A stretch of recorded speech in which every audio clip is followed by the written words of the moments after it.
नमस्कार दोस्तों, Gurukul of politics पर आपका स्वागत है। मैं हूं आपका दोस्त धर्मेंद्र कुमारी। दोस्तों, हरियाणा की राजनीति की जब बात आती है तो हरियाणा के 3 लालों का जिक्र जरूर आता है।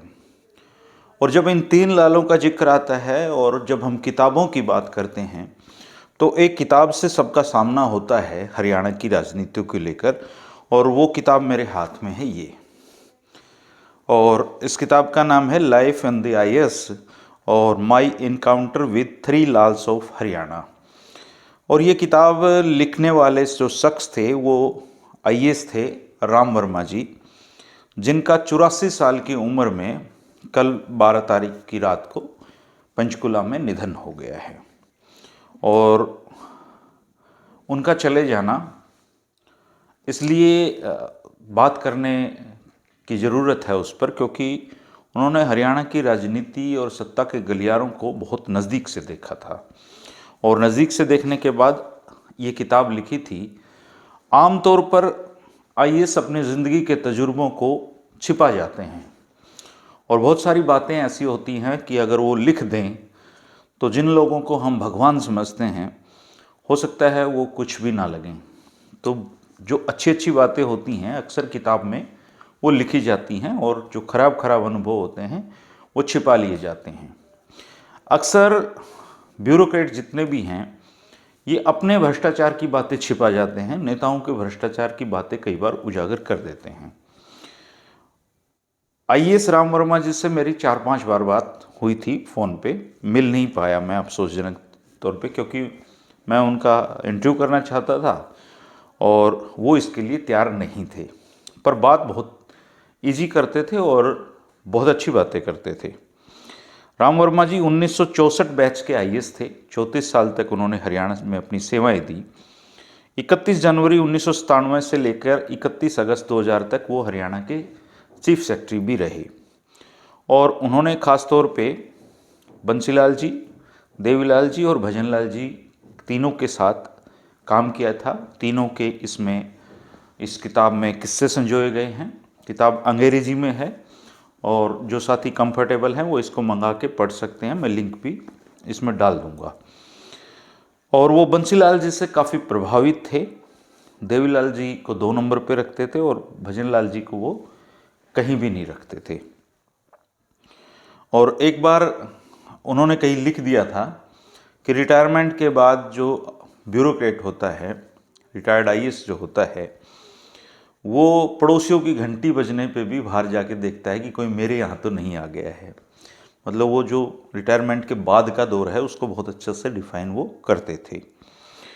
और बंसीलाल जी की बहू का एक बहुत प्रसंग था जो मैंने एक पहले वीडियो बनाया था, उसमें उन्होंने इस तरह के प्रसंग इस किताब में लिख रखे हैं कि जैसे बंसीलाल जी की बेटी की शादी में वो और उनकी पत्नी गए, तो उनकी पत्नी चूँकि आईएएस की पत्नी थी और मॉडर्न फैशन है कि गहने वहने नहीं पहनते हैं, जबकि बंसीलाल जी की पत्नी तो बिल्कुल ठेठ ग्रामीण महिला थी।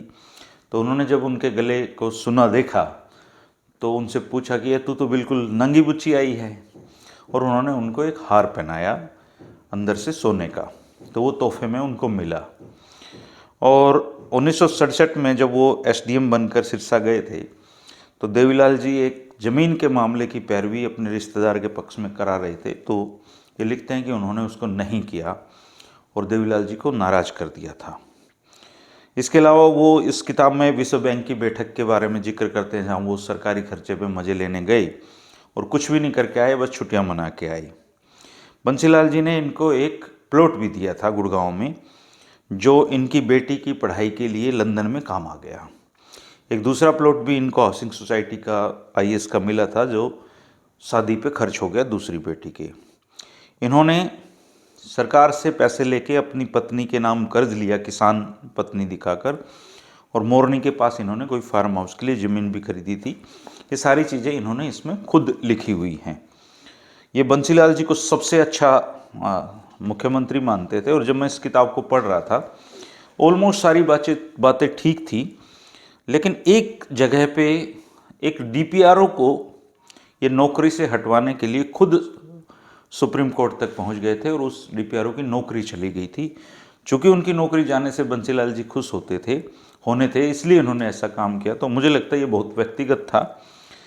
इस बुरे काम का जिक्र आईएएस राम वर्मा जी ना करते तब भी ये किताब अच्छी थी।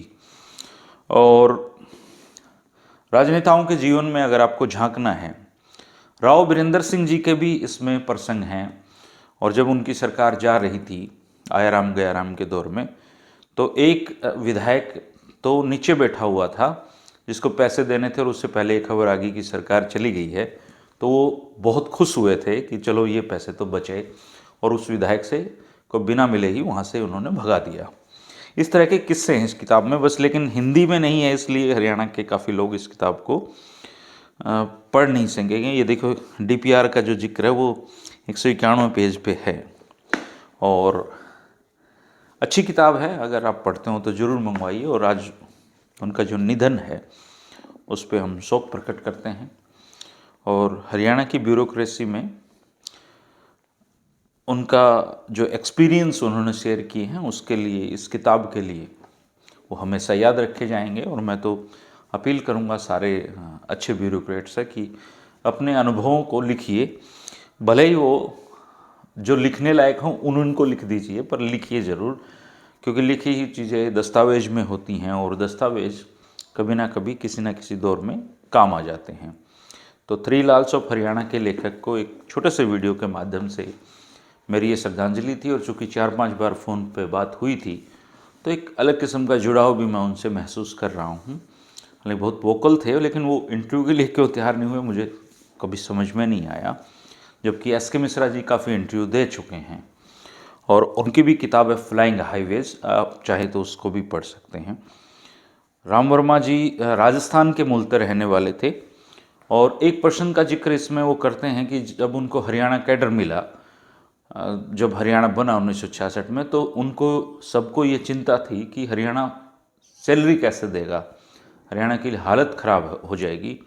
लेकिन हरियाणा के लोगों ने चौधरी बंसीलाल के नेतृत्व में मेहनत करी, और मेहनत करके वो पंजाब से भी आगे निकले हैं। तो इस तरह के अनुभव और उनके जीवन के बारे में इस किताब में लिखा गया है। हम एक बार फिर से उनको श्रद्धांजलि प्रकट करते हैं, और मैं उम्मीद करूंगा कि ये किताब कभी हिंदी में भी कोई निकाल देगा, ताकि हरियाणा के ज़्यादा लोग इसको पढ़ सकें। आप भी आईएएस राम वर्मा जी को श्रद्धांजलि दे सकते हैं, और उनकी आत्मा की शांति के लिए प्रार्थना कर सकते हैं। उनके शोक संतप्त परिवार के लिए हौसला आप दे सकते हैं। शुक्रिया, नमस्कार।